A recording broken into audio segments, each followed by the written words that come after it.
Alright guys, so welcome to the BALLER Pinball. Yeah, that's right, Fortnite actually put a ball, a bouncy ball, basically with a suction cup, in Fortnite. I'm going to show you guys a little bit of how this is so OP. It really is overpowered, that's no doubt about that. I think it definitely needs to be fixed a bit, just like planes did when they first came out. But I will say, for now, you guys can actually use it like pinball inside any room that you go in. So if you get this into a house, you can actually make it bounce around like crazy. And if there's a team or someone in the building, you can actually do a lot of damage to them real fast, especially if you're bouncing off the wall using the boost. But let's talk about everything to do with this bouncy ball in the video, because I want you guys to understand what you can and what you really can't do with this ball. But overall, it's a good time, so you should at least try it. So first off, if you want the ball to have a certain wrap on it, make sure it's the same as for the cannon, so you can see the chair will have the wrap. Now, speaking of which, can it go into water or on water? Yes, it can, and it doesn't lose any speed at all in water, unlike when you run in water. Also, you can jump very high, regardless of in water or not. That's always good. And then if you grapple onto something, you're basically a tether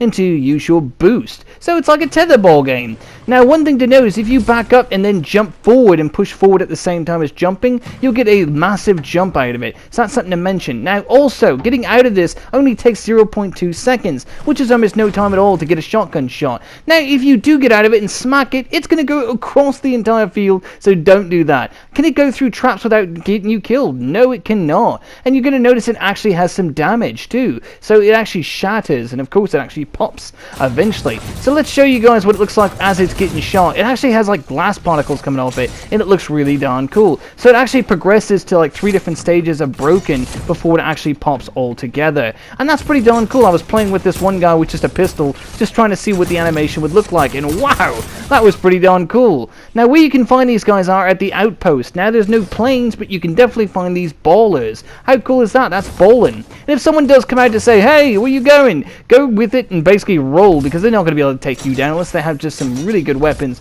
from that outpost. Now, you can actually use these geysers as well to get super high in the sky, and then especially if you're running away from somebody at these outposts, just basically use your tether, and you can use some really cool tricks to get away from them real fast. Just keep tethering along and you'll be out of there in no time. They're not going to get you. Don't worry about it. You're fine.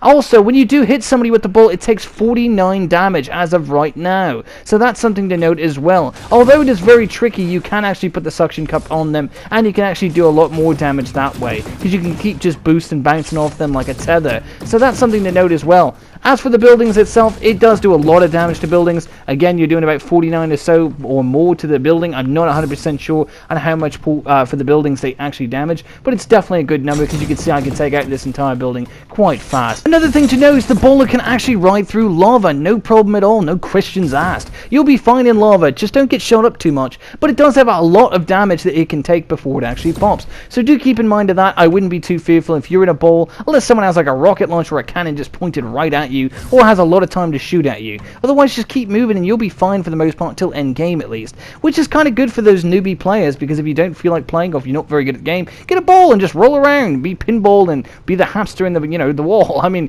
I don't know, it kind of reminds me of the Jurassic World, right? The first movie, Jurassic World. Weird, I know. I don't know, it's cool, I like it, but yeah, it is a bit overpowered. I don't know, Fortnite should get on that sometime soon. Otherwise, it's going to be quite annoying with endgame. Everyone's bouncing around in hamster balls all day, you know what I'm saying? It's going to be goofy.